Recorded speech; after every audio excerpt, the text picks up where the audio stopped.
Algebra 1, binomial expansion, type 2, find a specific term. So we've already seen in the previous video that we can find our binomial theorem on page 20 in our maths tables. And what we'll notice is that if we expand it fully, we have our n choose or, x to the n, y to the 0, n choose 1, x to the n minus 1, y to the 1, and so on.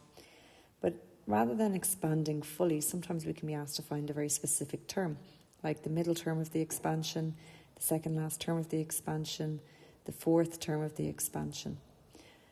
And what we can use is this general term, which can be found here at the start of the binomial expansion on page 20. So what we have is the general term. In other words, any term in the binomial expansion can be represented by t of or plus 1, which is equal to n choose or x to the power of n minus or times y to the power of or. Now it's important to note, obviously, that this represents t of n. So in other words, the first term, or would actually be 0.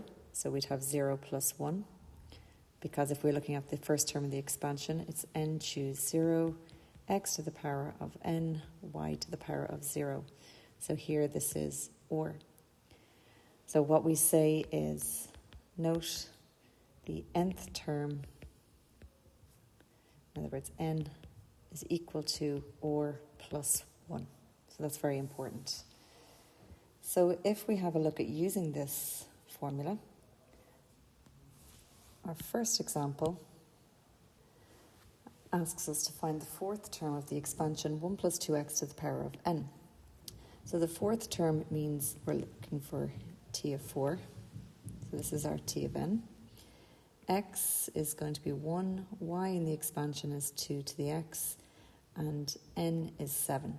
So if n is 7, that means there are 8 terms in the expansion, which wouldn't be too difficult to expand fully.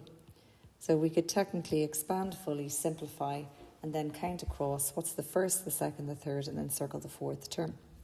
But rather than expanding fully, we're going to use our general term to find the fourth term.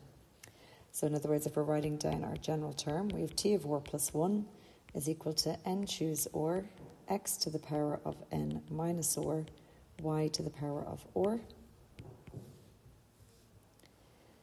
And because we're looking for the fourth term, then we're looking for t of 4. So what that means is that or plus 1 must equal 4, and therefore or must equal 4 minus 1, which is 3. So now we know that or is 3, x is 1, y is going to represent 2x, and n is going to represent 7 in our formula. So by subbing in here, we have t of 4 is going to be t of 3 plus 1, in other words. In other words, this is our or value here. Then that's going to equal n, which is 7, choose or, which is 3, x to the power of n minus or, and then the y term, which is 2x to the power of or. So in other words, the fourth term is 7 choose 3, which is 35, 1 to the power of 4, and 1 to the power of anything is just 1, and 2x cubed. So we always have to be careful with this 2x cubed. That 2x cubed, what that means is 2x multiplied by 2x multiplied by 2x. So in other words, we have 2 by 2 by 2, so 2 cubed is 8, and x cubed is just x cubed. And now we just tidy up, and we go 35 times 1 times 8 is 280 x cubed. And that's our answer. So rather than expanding fully and expanding 8 terms and simplifying, we've just used our general term to find the fourth term, which is 280 x cubed. So in the second example, we're asked to find the middle term of the expansion 3 minus x over 3 to the power of 8. So this time it's a bit different because we don't know exactly what the middle term is. It's implied in the question, where if we look at the expansion, it's 3 is going to be our x term, minus x over 3 will be the y term, n is the power of 8. So it is implied what the middle term is by looking at n equal to 8. Because if n is 8, then that means there are 9 terms in the expansion. So there's always n plus 1 terms in the expansion. And therefore, that tells me that the middle term must be the fifth term. So in other words, T5. So therefore, if it's the fifth term I'm looking for, then we need to work out what is OR going to be.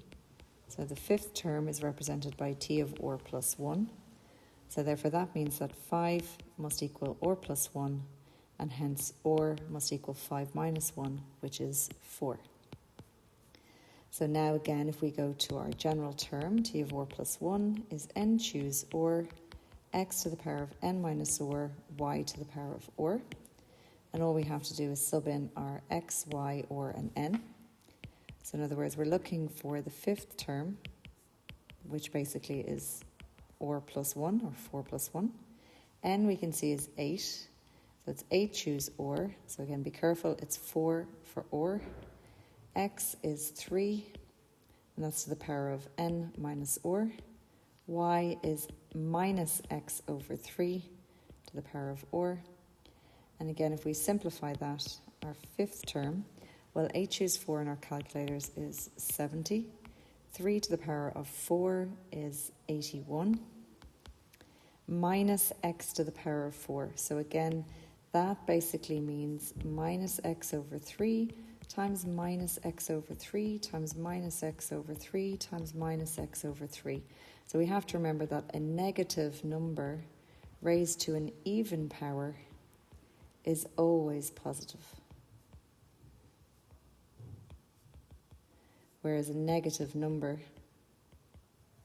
to an odd power is always negative. So here we have 4, which is an even power, and therefore our answer is going to be plus, so in other words, x by x by x by x is x to the power of 4 over 3 by 3 by 3 by 3, which is 81.